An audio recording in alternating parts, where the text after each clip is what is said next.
जय माता जी। आचरा के कोर धके रोवेले बलमुआ हो जन जइह धनी अपना नई हरवा हो जन जइह।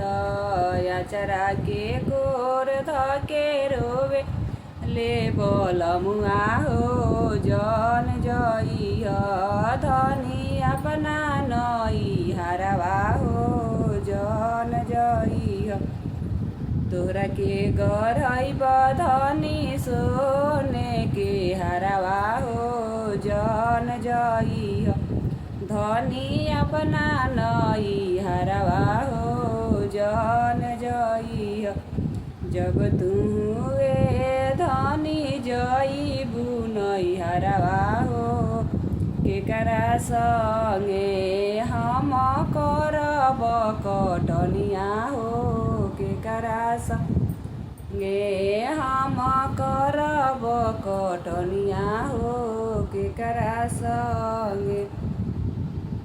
सासु मोरा घर ही ननद मोरा घर ही हो गोतिन संगे सैया करिह कटनिया हो गोतिन संगे।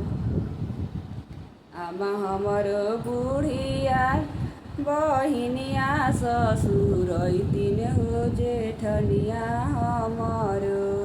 आमा हमरो बुढ़िया बहिनिया ससुर तीन हो भाभी हमारो हमसे करस पटी दरिया हो भाभी हमारो हमसे करस पटी दरिया हो भाभी हमार।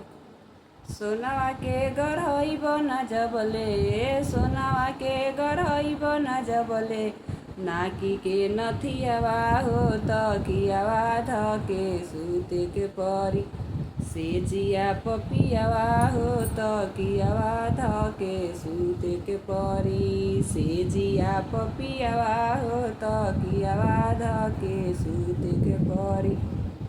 आवेल कमा के त घर भर के बाटेला जब कुछ कहिले त हमारा के डांटेला। आवेल कमा के त घर भर के बाटेला जब कुछ कहिले त हमारा के डांटेला। झुमका झमकावतारी झुमका झमकावतारी सासू जी के धियावा हो तकियावा धके सूते के परी सेजिया पपियावा हो तकियावा धके सूते के परी।